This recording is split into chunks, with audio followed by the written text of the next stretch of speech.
carbohydrate insulin model of obesity, the underlying theory that ketogenic diets have some sort of metabolic advantage has been experimentally falsified.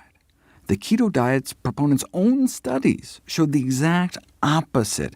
Ketogenic diets actually put you at a metabolic disadvantage and slow the loss of body fat. How much does fat loss slow down on a low-carb diet? If you cut about 800 calories a day of carbohydrates from your diet, you lose 53 grams of body fat a day. But if you cut the same number of fat calories, you lose 89 grams a day. Same number of calories, but 9 pats of butter worth of extra fat melting off your body every day on a low-fat diet, compared to the low-carb diet. Same number of calories, but about 80% more fat loss when you cut down on fat instead of carbs. Here's the graph. Cut 800 calories from your diet by cutting carbs, and you do lose body fat, but cut out the same number of calories by cutting fat, and you lose even more body fat, 80% more body fat lost. The title of the study speaks for itself. Calorie for calorie, dietary fat restriction results in more body fat loss than carbohydrate restriction in people with obesity. But just looking at the bathroom scale, though, would mislead you into thinking the opposite. After 6 days on the low-carb diet, study subjects lost 4 pounds. On the low-fat diet, they lost less than 3. So step on the scale, and it looks like the low-carb diet wins hands down. So you can see why low-carb diets are so popular. But what was happening inside their bodies tells the real story.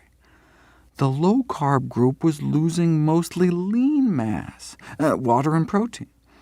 This loss of water weight helps explain why low-carb diets have been such cash cows for publishers over the last 150 years. That's their secret. As one weight loss expert noted, rapid water loss is the $33 billion diet gimmick.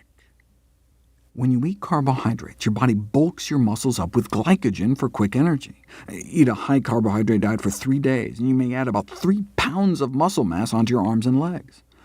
Those glycogen stores drain away, though, on a low-carb diet and pull water out with it. And the ketones also need to be flushed out of the kidneys, pulling out even more water. On the scale, that can manifest as 4 more pounds coming off within 10 days, but that all can be accounted for in water loss. The bottom line, keto diets just don't hold water. But the thrill of seeing the pounds come off so quickly on the scale keeps many coming back. When the diet fails, the dieters often blame themselves. But the intoxication of that initial rapid weight loss may tempt them back, like getting drunk again after forgetting how terrible the last hangover was. This has been dubbed the false hope syndrome. The diet industry thrives off a repeat customer, something low-carb diets were built for, given that rapid initial water loss. But what we care about is body fat. In 6 days, the low-fat diet extracted a total of 80% more fat from the body than the low-carb diet. That's not just one study. If you look at all the controlled feeding trials, where researchers compared low-carb diets to low-fat diets, swapping the same number of carb calories for fat calories, or vice versa, if a calorie is just a calorie, then all the studies should have crossed that zero line in the middle, and indeed, 6 did. One study showed more fat loss on a low-carb diet, but every other study favored the low-fat diet. More loss of body fat eating the same number of calories. Put all the studies together, and we're talking 16 grams more daily body fat loss on the low-fat diets. That's 4 more pats of butter melting off your body on a daily basis. Less fat in the mouth means less fat on the hips, even taking in the same number of calories.